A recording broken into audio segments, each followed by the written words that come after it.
Olá, sejam todas muito bem-vindas, sejam todos muito bem-vindos. Este é o Espiritismo Simples, o seu podcast sobre a doutrina espírita de forma simples, como ela deve ser. Chegamos em nosso episódio de número 135 e hoje nós vamos falar sobre como atua a espiritualidade. A espiritualidade comanda as nossas vidas, como ela age para nos proteger. Então, vamos estudar? Antes de começar mais um episódio, vamos deixar os agradecimentos aos parceiros, à Escola de Música Rádio Café Music e também ao estúdio da Rádio Café, onde a gente está aqui nesse episódio, nesse videocast, nesse podcast, gravando o estúdio da Rádio Café, que você pode seguir eles lá no Instagram, vai passar aqui embaixo, ó, @Rádio Café Music, @Estúdio Rádio Café. Aproveite, siga o nosso Instagram, @Espiritismo Simples, a gente também tá lá no TikTok com o mesmo arroba Espiritismo Simples. Sempre vai sair alguns cortes, né, alguns pedaços menores dos nossos episódios lá no TikTok. E se você está vendo em vídeo, você já está aí lá no YouTube. Então aqui no YouTube é Podcast Espiritismo Simples. Clica aí para se inscrever. Você já vai acompanhando aí toda semana os episódios que vão saindo. Sempre às segundas-feiras, hein? Não perca a data. Então bora lá. Se você está aí pelo Spotify, pelo Deezer, Google Podcasts também, não deixe de clicar para seguir, aí você também vai sempre recebendo as notificações em novos episódios, beleza? Então bora lá! Sabemos tão pouco da espiritualidade, né? Esse é um ponto aí que quando a gente fala sobre esse lado da espiritualidade, o quanto que ela está dentro da nossa vida, mas, por outro lado, nunca soubemos tanto, né? Essa é uma reflexão que eu gosto de trazer. Porque, apesar da gente achar que temos essa distância, cada vez mais estamos um pouco mais próximos da compreensão. Por quê? Porque a gente tem evoluído aos poucos, apesar dos pesares, né? No episódio anterior a gente falou disso, né? Tudo evolui. Apesar dos pesares, apesar das guerras, apesar dos conflitos, a gente está sempre evoluindo, está sempre andando, caminhando, se aproximando da espiritualidade ou da sua compreensão. E outro ponto que sempre nos auxilia da espiritualidade, a sua compreensão, é a quantidade de conteúdo, a quantidade de obras, né, que chegam até nós, a comunicação de um modo geral, como facilitou aí o acesso a diversos conteúdos, as obras de Chico Xavier, né, querido Chico, que já nos escreveu aí aproximadamente, tem um acervo de quase 500 obras ali psicografadas por ele. Olha aí, tanto acesso, a gente tem hoje as mídias digitais, né, para também estudar a espiritualidade. Então tudo isso nos leva a, apesar de conhecermos pouco, nunca conhecemos tanto. E aí falando justamente de Chico Xavier, né, esse ser humano, esse espírito evoluidíssimo que esteve aqui conosco, está sempre próximo de nós, né? Que eu justamente peguei um trecho de uma obra dele, o livro aqui, ó, Missionários da Luz. Se você está pelo videocast, você está conseguindo ver, ó. Missionários da Luz. Tá focando, meninas? Missionários da Luz. E aí tem um capítulo lá, que é o capítulo 11 da obra, que se chama Intercessão. E aí aqui esse capítulo me despertou muito para que a gente falasse justamente do tema de hoje, né? Como que a espiritualidade age em nossa vida, como que a espiritualidade atua na nossa vida. E é por base nesse episódio, nesse capítulo especificamente, que a gente vai desenvolver o tema de hoje, né? Então, basicamente esse livro, se você nunca leu Missionários da Luz, ele traz aí muito sobre como que a espiritualidade atua, como que a espiritualidade executa os seus trabalhos de luz, de amor, de caridade. É um livro impressionante, cada capítulo é um melhor do que o outro. Esse capítulo 11 para mim, assim, foi de verdade, de você, sabe quando você tem aquele livro que você lê, você se encanta, você entra na história, você não para de ler e até em alguns determinados trechos você se sensibiliza, fica ali arrepiado. É justamente a mensagem que esse livro, essa obra, acabou passando para mim, né? E aí é a impressão de cada um, né? Cada um tem a sua percepção da obra. O que fala exatamente, especificamente esse capítulo 11, né? Ele conta ali a história do espírito Raul. Raul havia desencarnado e deixou aqui no planeta, né, no plano terreno, a sua viúva, a Esther. E a Esther estava sofrendo muito, há muito tempo com isso, né? Por conta da perda, né? Da separação do marido, por ter partido para o plano espiritual, e ela estava sofrendo muito. O que ela faz em determinado momento? ela, né, em sonho, em desdobramento do sonho, ela vai junto com uma amiga até o plano espiritual e se encontra com Alexandre. Quem é Alexandre? Alexandre, em toda essa obra aqui, Missionários da Luz, é um espírito de luz, é um espírito muito evoluído, é um mentor de André Luiz, né? Essa história que justamente é escrita pelo espírito André Luiz, psicografada pelo Chico. Então, tínhamos o Alexandre, que é o mentor do André Luiz. Tínhamos o André Luiz, que a gente já conhece aí do Nosso Lar, de outras obras.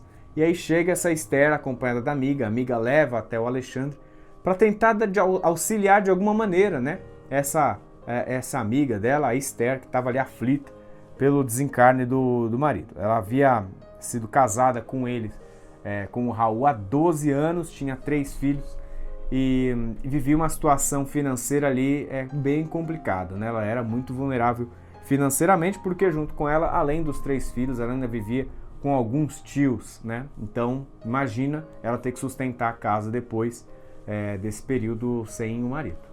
Então não foi um período simples. Mas quem então um pouco dessa mulher, quem que era essa Esther?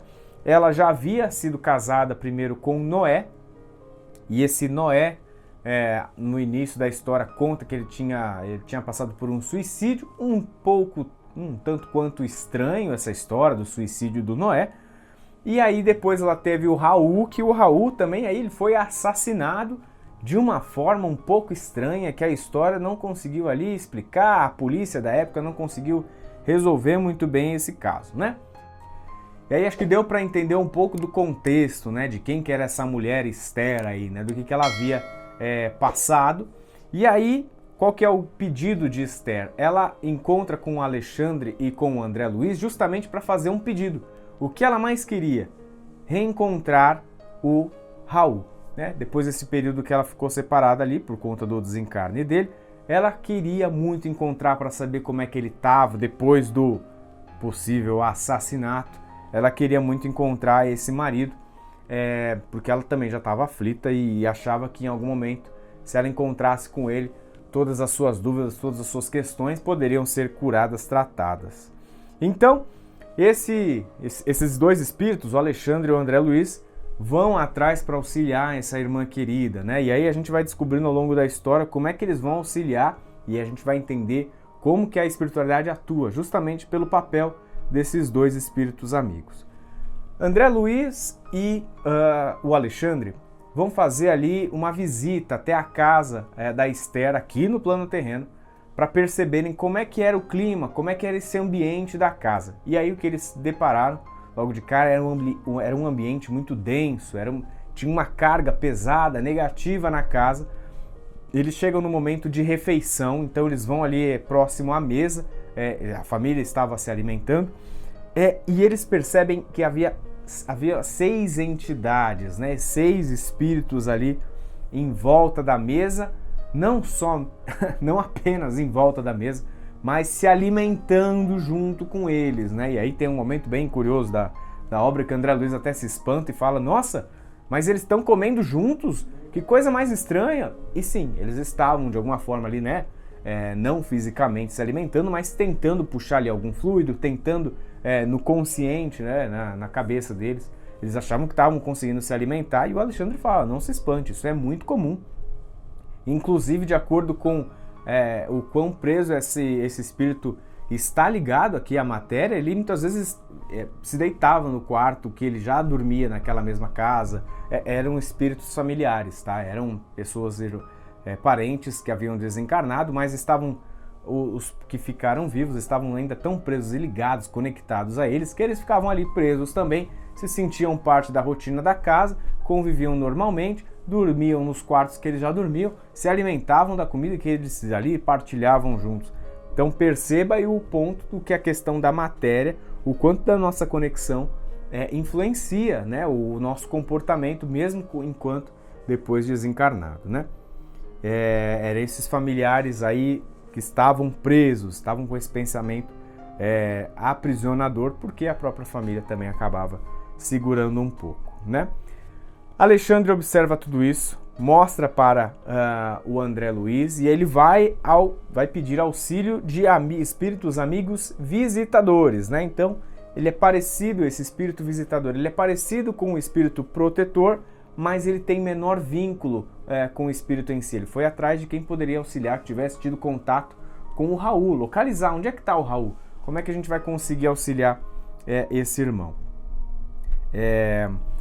Esse espírito visitador, que até tentei fazer aqui um paralelo, né, para a gente conseguir identificar a diferença do visitador para esse espírito protetor. O protetor ele tem maior vínculo, ele fica um pouco mais próximo de um espírito. O visitador é aquele que auxilia de tempos em tempos. Como tentar lembrar disso? O protetor seria como alguém, um médico de um hospital que cuida daquele paciente, ele é responsável por aquele paciente, e o visitador poderia ser o enfermeiro, ele auxilia esse irmão, depois ele auxilia o outro, depois auxilia o outro. Ele não tem exatamente ali um vínculo, mas ele está sempre próximo, sempre ajudando, de acordo com o que ele foi designado a atender, né? Esse espírito, então, visitador, tinha informações do paradeiro de Raul. E Raul, esse espírito conta que Raul, na verdade, não tinha sido assassinado. Raul havia cometido suicídio e foi um espanto, tanto para Alexandre, esse espírito mais evoluído, quanto para André Luiz, que estava ali sempre aprendendo junto. Esse espírito visitador ainda comenta, né, que a espiritualidade não conseguiu evitar que isso acontecesse, e justamente porque Raul já meditava sobre um suicídio há muito tempo, já era algo que ele estava ali planejando, né? E aí justamente essa é uma das perguntas que a gente acaba fazendo. Poxa, a espiritualidade não poderia ter evitado isso? André Luiz pergunta, né? Será que a gente não, enquanto espíritos aqui, visitadores, protetores, não poderia evitar isso? E a resposta deles é que o assassinato, se fosse um assassinato, alguém que estava planejando matar Raul fora do seu período, né, do seu momento exato de voltar ao plano espiritual, sim, aí a espiritualidade poderia ter atuado ali, impedido de alguma maneira, ter desviado o caminho, ter feito algo. Suicídio, como o do Raul, ele veio da vontade própria do espírito. Já veio de algo ali que ele estava dentro dele, era um premeditado, né, como a gente fala.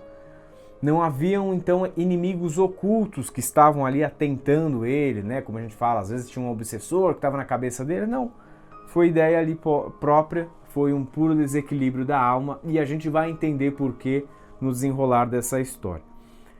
Alexandre, então, compreendeu o contexto desse irmão Raul e ele pensa, então agora eu preciso ir ao encontro dele, pediu esse apoio dos amigos visitadores, e ele, né, traz um ponto na obra aqui, que ele amplia a visão para alcançar Raul. Essa é uma capacidade que os espíritos protetores, espíritos mais evoluídos, os espíritos no plano espiritual já têm essa habilidade, né? Ele amplia a visão e identifica exatamente onde é que está aquele espírito que ele está procurando. Quanto maior o grau de evolução desse espírito, maior a capacidade dele localizar e até a facilidade disso. Quando ele localiza Raul, aí é um ponto que choca a todos, né? Onde estava Raul após o seu suicídio? Raul estava num matadouro, cercado, rodeado por espíritos ali inferiores que estavam sugando os seus fluidos e o fluido do sangue dos animais mortos, né?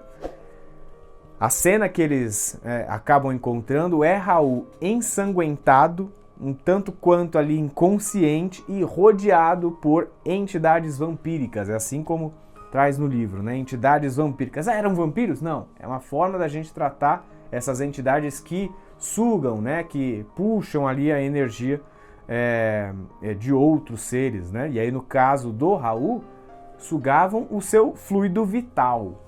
E aí a gente vai explicar um pouco por que isso acontecia, né? Por que eles estavam sugando o fluido vital do Raul. Olha, veja, quando acontece um caso de suicídio, bem, é porque o processo natural da vida foi interrompido. Logo, eu sempre trago esse exemplo, a nossa vida é como se ela tivesse aquela barrinha de videogame, sabe? Aquela vidinha que a gente tem no videogame, completa. Então, se de alguma maneira isso for interrompido por conta do suicídio, existe ainda um trecho de fluido vital, um pouquinho ali de vida dessa barrinha, que ainda está contida dentro desse espírito. Isso não se dissipa assim no momento que se acaba, que se encerra a vida. Então é esse fluido ainda carregado dentro ali desse espírito que esses espíritos vampíricos, essas entidades vampíricas, que também estavam conectados na mesma vibração do Raul, estavam ali puxando essa energia dele. Quando Alexandre se dá conta dessa cena, ele tenta auxiliar e buscar o apoio ali de espíritos amigos intercessores para despertar Raul. Primeiro eles tiram ele dessa região, aplicam passes magnéticos para que ele pudesse voltar a se reequilibrar, tiram ele desse espaço e aí os amigos espíritos intercessores começam ali um processo para que ele pudesse voltar à consciência, porque ele desde o momento do seu suicídio já não sabia onde é que ele estava, o que estava acontecendo com ele e o que estava acontecendo ao seu redor. Passa um tempo, Raul acorda, desperta, percebe a sua situação, ele se recorda que havia cometido suicídio, ele se recorda que se dá conta de que estava morto. E então ele conta a sua história ali, a limpo, exatamente de como que aconteceu, por que ele se acabou caindo nessa situação. E a história era: Raul era amigo de Noé. Noé era esse primeiro marido da Esther. Eles eram amigos, vieram do interior para a cidade. E aí, Noé conheceu Esther, se casou, mas do dia que Raul conheceu a esposa dele, a esposa de Noé, a Esther, a esposa do amigo, ele se apaixonou. E aí, quem que era um empecilho para que pudesse viver um romance com Esther? O próprio amigo. O que ele planeja? Acabar com a vida do amigo. E ele começa a montar um plano para matar esse amigo sem deixar muitos rastros. Ele monta então um plano para tirar a vida, cessar a vida do amigo por envenenamento. Noé, sim, acaba num dia tomando uma taça de vinho junto com ele, acaba sendo envenenado, desencarna, e aí aquela história que estavam achando que ele havia sido um suicídio, fica muito claro que não foi um suicídio. Noé não tinha tirado a própria vida, senão o amigo que fez por ele. Como Noé então desencarnou, Esther fica sozinha. Raul se aproxima de Esther, fica próximo dela, deixa ali um ombro amigo, se aproxima, casa, tem 3 filhos, mas, apesar desse ambiente do jeito como ele sempre imaginava, feliz ao lado de Esther, a sua consciência ficava martelando todos os dias. Sofria muito com remorso, e aí era um problema diário ao longo de todos esses 12 anos que ele esteve junto de Esther e que ele havia cometido, que ele havia matado o próprio amigo. Algumas vezes ele pensou em se entregar, porque essa consciência ficava batendo na cabeça, não suportou tamanha pressão que ficava vindo e se matou, Ele acabou cometendo ali o próprio suicídio. Vivia ali sempre depois desse período, um longo pesadelo, apareciam criaturas assustadoras para ele é relatado aqui na obra, e ele só retorna à consciência nesse momento em que Alexandre e os espíritos intercessores foram buscá-lo. Alexandre, então, conta para Raul, agora consciente, que a sua esposa, eles só chegaram até ele, sua esposa estava doida para vê-lo, para encontrar com ele, mesmo que em sonho, já que ela ainda estava no plano físico. Então Raul se anima, desperta, fica feliz, sabe das consequências que teria que lidar, o quanto que isso havia afetado a sua trajetória, o seu perispírito, porque ele havia atirado no próprio coração, o quanto que isso aí ainda ia ter que ser reparado. E aí, qual o trabalho da espiritualidade amiga? Foi de preparar o Raul e de preparar a Esther para que pudesse ter esse encontro, E aí, até é trazido no livro, que eles não contam exatamente para Esther como que isso havia acontecido, que Raul não havia então, de fato, sido assassinado, mas que havia cometido suicídio, que foi ele que matou Noé. A espiritualidade não quis trazer isso para a própria Esther saber. E aí um trecho do livro que fala justamente sobre isso, é assim, aspas, quando André Luiz pergunta, mas não é bom que Esther saiba do que aconteceu de verdade? Alexandre responde, somente são dignos da verdade plena os que se encontram plenamente libertados das paixões. Isso quer dizer, a Esther ela ainda estava muito apegada a essa questão das paixões, o quanto que ela ainda não tinha essa evolução para compreender esse processo e lidar de uma forma mais leve com tudo isso, né? Então, não era adequado que ela soubesse e poderia desequilibrar muito mais. Então, aquela história, né? Nem tudo nos é revelado, porque a gente ou não tem capacidade ou ainda não vai nos ajudar. De fato, não vai nos ajudar em nada que a gente saiba sobre isso. O que acontece? Aí é uma parte feliz da história. A Esther consegue, então, durante o desdobramento, após alguns dias, durante o seu sonho, durante o seu sono, se encontra com Raul em forte emoção, ela chora muito, abraça o marido, fica muito feliz. No dia seguinte, ela se recorda de partes desse sonho, então a gente também já falou sobre o sonho aqui, o quanto que a gente não lembra de tudo, mas de parcelas que ficam presas na nossa mente. Partilha isso com a família, esse clima da casa é levantado, e o André Luiz ficou justamente mais um período nessa casa para auxiliar essa família. Para auxiliar esse clima que haviam 6 entidades ali presas por conta dessa carga material. Ele relata que volta a casa, deposita ali coragem e bom ânimo e boas energias para aquela casa. Ainda haviam entidades presas, eram em menor quantidade e com uma força de ligação muito menor. Então, olha só, isso mudou por conta dessa conexão de Esther, por conta dos fluidos que foram ali depositados com André Luiz, mas veja que não aconteceu do nada. Ele não chegou ali e acabou com esses espíritos que estavam ali presos. É sempre um processo e depende da gente também. A gente falou que ela sofria, né, por dificuldades financeiras. André Luiz, então, junto com a outra irmã que estava ali auxiliando, consegue conectar uma pessoa que precisava de mão de obra e ela que precisava de trabalho. Em pouco mais de uma semana, Esther volta a se equilibrar, volta a ter um ambiente feliz e agradável dentro de casa e volta a ter um trabalho que poderia financeiramente equilibrar as contas. É uma obra impecável, esse é somente um capítulo deles, Missionários da Luz, mas assim, gente, como eu falei, de você ler, de você pegar essas informações e ficar assim arrepiado de verdade. E daí então, entrando em outros temas, né, desse próprio episódio de hoje, né, a gente pode falar sempre sobre os anjos da guarda, sobre os mentores espirituais. A gente tem até um episódio que fala justamente sobre isso, mas trazendo aqui um pouco, né, como que a espiritualidade atua.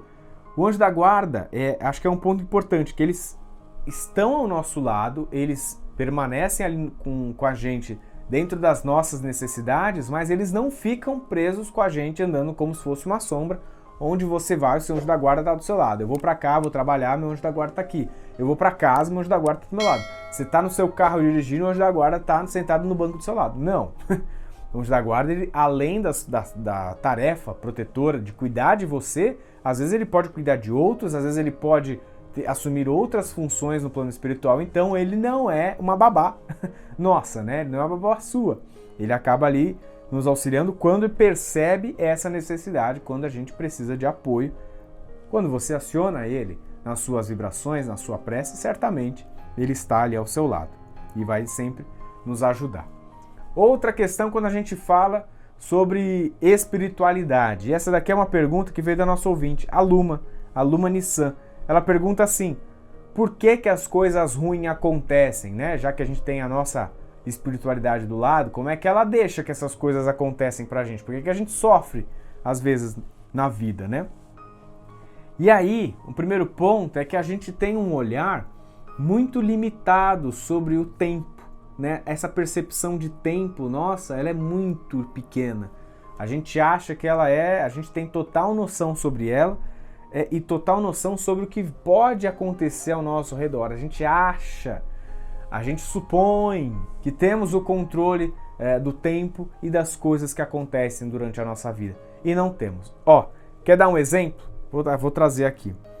Pensa assim, uma criança que está ali na calçada e ela sai correndo sozinha, estava para indo atravessar a rua e ela tropeça na própria calçada, fica na calçada, rala o joelho, se machuca, sofre, chora e ela fica ali chateada, né? Fica ali incomodada porque ela tropeçou, porque ela se machucou. Um segundo depois, na rua que ela iria atravessar, passa um carro em alta velocidade. Sim, desgovernado, sem controle algum, se essa criança não tivesse tropeçado na calçada, não tivesse se machucado ali naquele trecho, provavelmente esse encontro do carro seria fatal. Esse encontro do carro poderia acabar com a vida dela.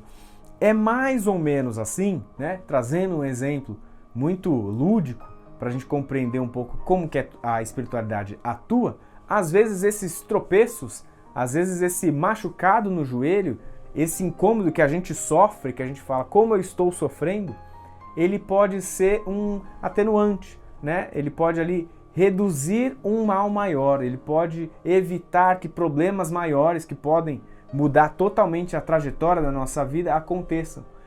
Aí o que eu digo, que a gente fica muito preso ao tempo e achar que temos o controle de tudo, a gente vai ficar preso na questão do machucadinho do nosso joelho, sem ter a noção, né?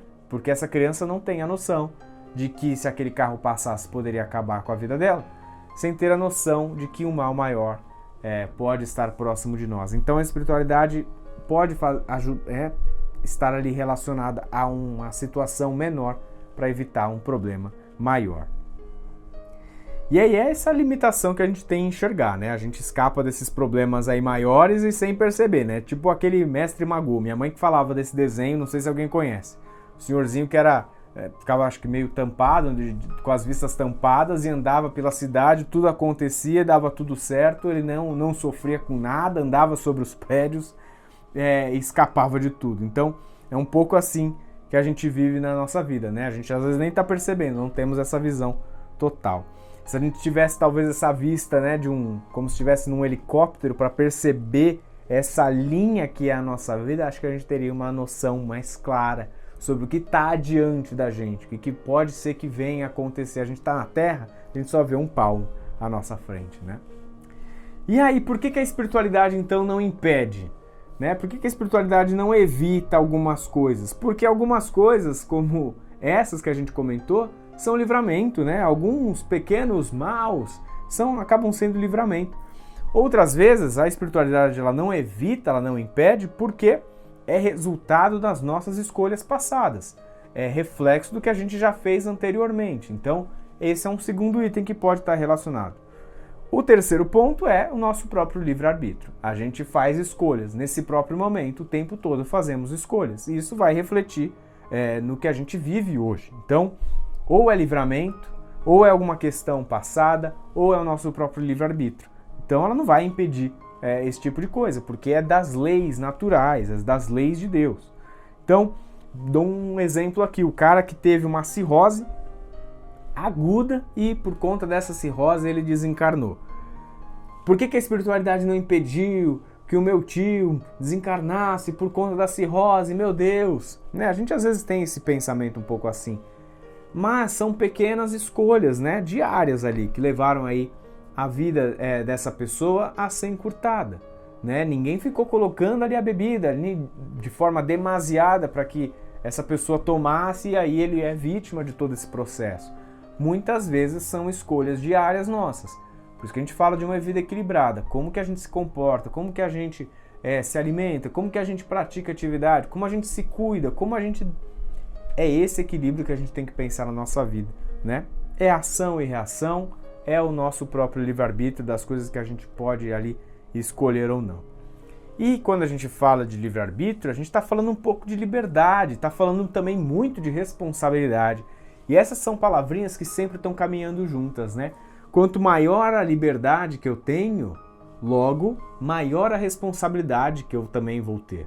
É como se fosse numa empresa, quanto maior a liberdade que você tem, quanto maior o seu poder, mais responsável por tarefas ou pessoas você vai se tornar também. Da mesma forma que quanto maior a sua responsabilidade, aquilo que você vai receber como um cargo, maior a sua liberdade. Elas acabam sendo proporcionais, né? Na mesma medida ali. Se você receber então essa maior responsabilidade, você vai ter como um prêmio ser mais livre. Porém isso, né? Às vezes, será que é bom? Porque depende da gente. Maior liberdade vai nos permitir fazer as nossas próprias escolhas. Ninguém vai ficar ditando pra gente. É o adolescente, a etapa do adolescente, né? Você, criança, não tem certa liberdade. Seus pais cuidam de você, muitas vezes fazem as escolhas que você precisa fazer. E nessa fase da adolescência que você começa a ter um pouco mais de liberdade, ou então na vida adulta, que é quase em sua plenitude, essa liberdade em plenitude, você é responsável pelas suas escolhas. E aí muitas vezes a gente escuta o adolescente falando, aquele jovem adulto falando como é difícil a vida de adulto. Porque você tem a liberdade, agora é você que escolhe. Ninguém vai ficar falando, ninguém vai ficar te segurando, ninguém vai ter uma coleira para você dar o ponto limite que você pode ir. Você escolhe. E aí o mérito é seu, mas se também tiver algum problema, é tudo nosso, tudo está relacionado à nossa escolha. Outra pergunta sobre a espiritualidade. A espiritualidade manda em nós e em nosso destino? Essa é uma clássica, né? A gente sempre começa a se questionar sobre destino.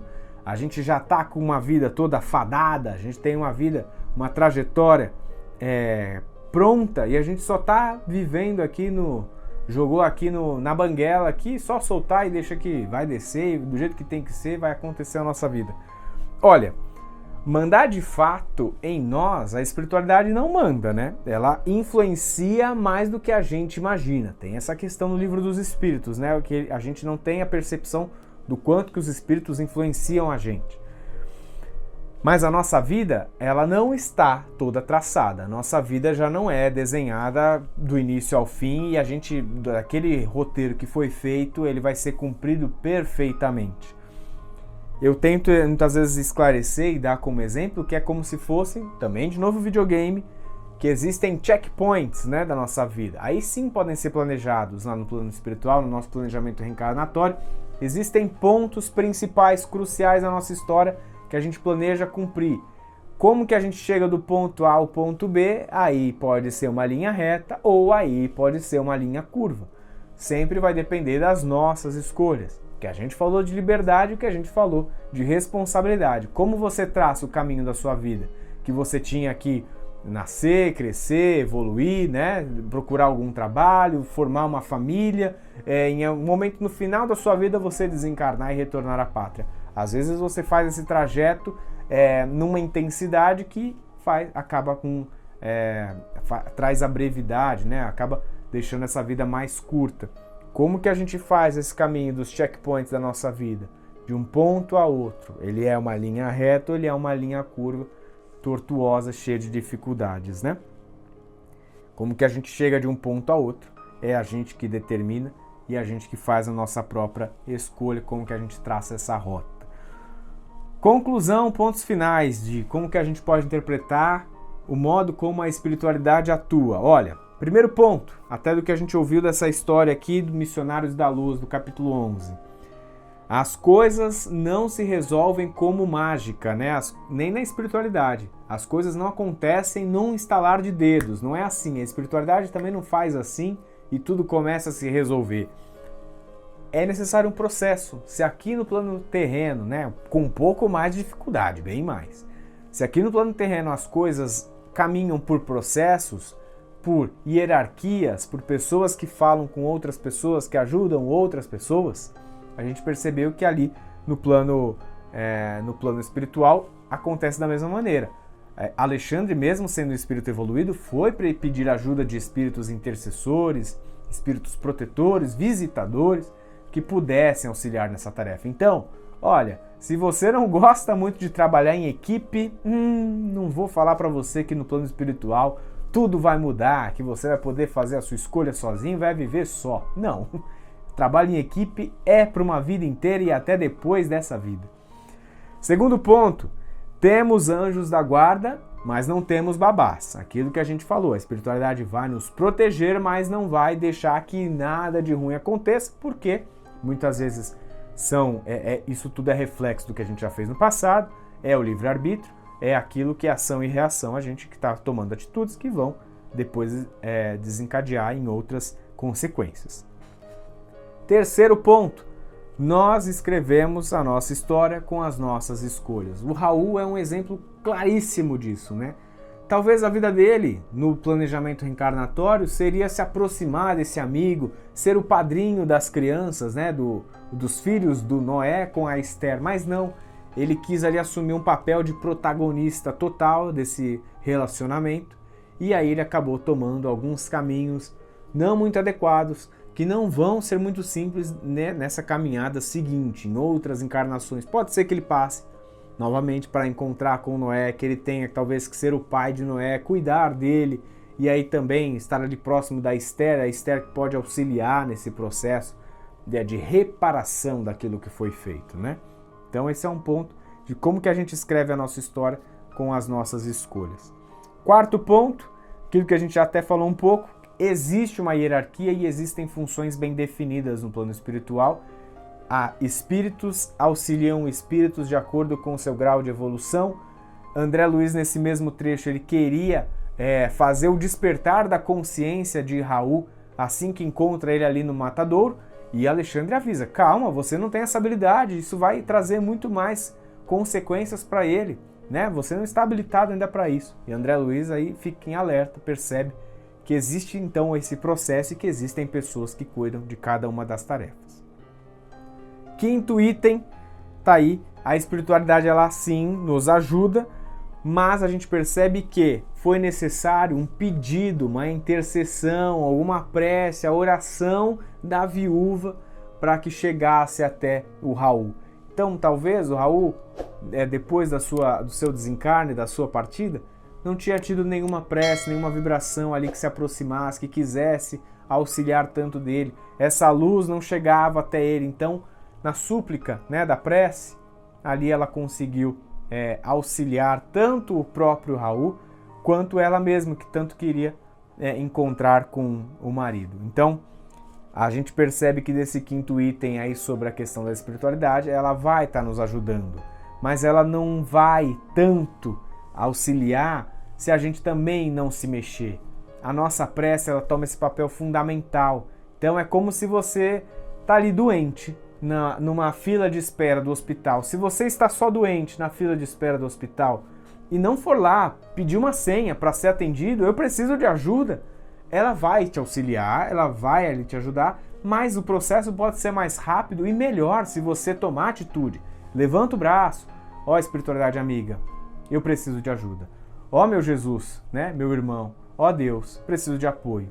Isso é humano, isso é parte da nossa evolução, a gente precisa buscar isso.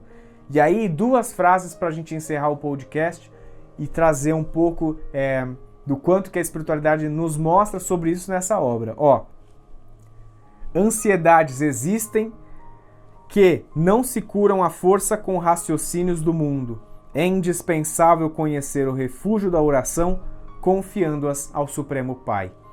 Aqui o que a gente acabou de trazer no item 5. A importância, o peso que essa oração nos auxilia. É indispensável conhecer o refúgio da oração, confiando-as ao Supremo Pai. Então existem essas ansiedades, né? Todo mundo já conhece essas ansiedades do mundo, problemas que a gente vive, mas é confiando a partir da nossa prece que a gente vai ser de fato ajudado, auxiliado. E a segunda frase é uma frase que a gente postou até no nosso Instagram, lá no feed. Depois você vai encontrar lá se você quiser compartilhar. Ela é impecável, magnífica. Quem dá o bem é o primeiro beneficiado. Quem acende a luz é o que se ilumina em primeiro lugar. É o quanto que a gente fala sobre caridade, é o quanto que a gente fala sobre amor ao próximo. Quando você se propõe a tomar atitude para acender a luz do outro, você é o primeiro a ser iluminado. Quando você entra num quarto escuro que você precisa iluminar, se você liga o interruptor, quem vai ser o primeiro a ser iluminado é você. Você foi para propor o bem e você vai ser o primeiro beneficiado. E não é uma troca que a gente tem que pensar. A gente tem que fazer o bem sem imaginar depois uma recompensa logo em seguida. Mas que ela vem, né? Chico já dizia que todo bem que você faz, ele é advogado seu no futuro, né? Ele é um advogado seu para toda a vida. É justamente por isso. Essas boas ações, pequenas boas ações, ficam impressas no nosso perispírito, no nosso coração. Toda pequena luz vai ser contada. Assim como a gente também já trouxe uma vez, como árvore de Natal. Cada pequena luz do pisca-pisca importa, cada pequena luz do pisca-pisca vai estar ligado a gente. No final, a gente é uma grande cascata de luz, a gente é uma grande iluminação, a gente vai conseguir irradiar muito mais luz para todos. É essas pequenas atitudes de caridade que iluminam a nós mesmos e que iluminam o mundo. Se você gostou desse episódio, se você conhece alguém que iria gostar, compartilha com essa pessoa, manda para essa pessoa pelo WhatsApp, manda para ela por YouTube e fala, olha, encontrei esse episódio, acho que achei tão legal, talvez você goste também. Partilhe essa ideia, né? A gente tem que divulgar a doutrina espírita, tá bom? Os trabalhos técnicos de mais episódio foram feitos por Fernando Teixeira. Eu sou Bruno Sereno e esse é o Espiritismo Simples. Um grande beijo no seu coração e fique com Jesus.